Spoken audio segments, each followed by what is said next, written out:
Hello guys, for today's video ipapakita ko sa inyo yung tamang pagtali po ng coil. Yan. Ito. X lang po dito guys. Yan. Pag may mag-loading doon tayo sa dulo para makita nyo.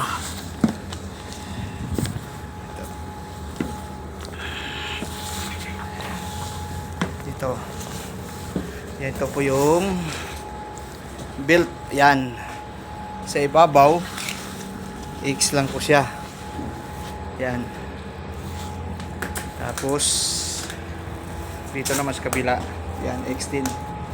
Tapos dito, ganito lang siya guys. Para nakabikangkang. Tingnan nyo guys. So, nakabikangkang. Yung mga baguhan dyan na papuntang Europe, at least may idea na kayo kung paano po mag tali ng coil. Lagyan nyo lang ng guys, slip mat para hindi masira yung belt. Kasi yung kumpanya mahigpit eh. Malalaman nila kung sino yung nagtali. Pag nasira yan, automatic deduction kagad.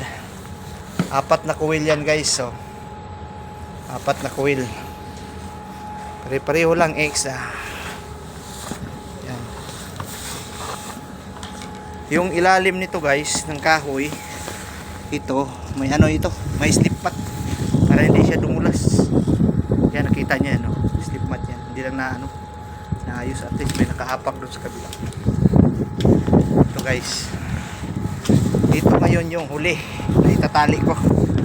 Napakita ko sa inyo kung paano maglagay ng belt. Lagay ko lang dito guys ha. Yan.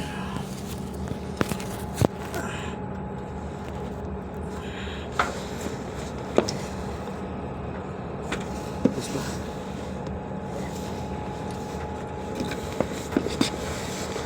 Ayos ko pa. Yun.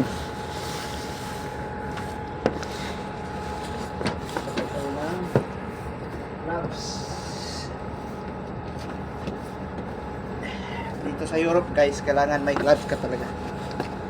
Kasi pag nakita ka ng pulis, huli ka. Papakita ko sa inyo kung paano pagpasok.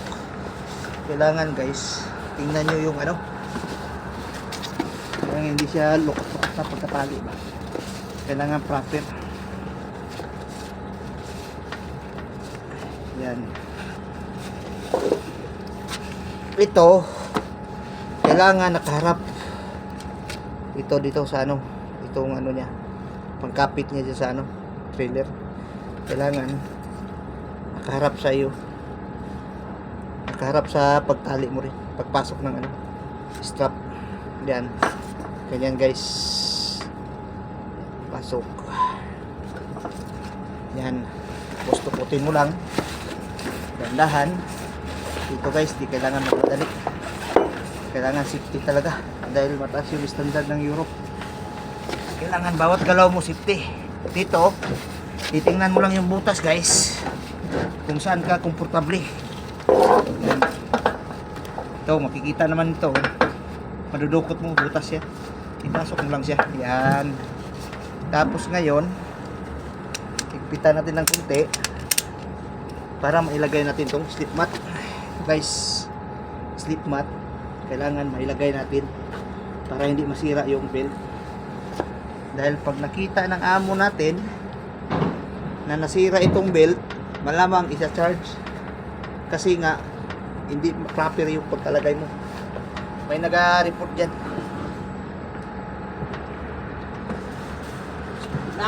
Lagyan natin sa kabila. Yan. Ngayon hihigpitan natin. Tingnan nyo guys, plaster na, plastada na siya, di ba? Ngayon hihigpitan natin. Huwag lang masyadong madaliin. Yan. Yan. Di, napakahigpit niyan. Ganyan lang guys. Yan. Mga papuntang Europe, ganun lang na paraan. At least may idea na kayo. Basta coil. Okay, thank you guys. Paki-support naman, paki-follow sa aking video for more updates sa mga bagong video po. See you guys, bye.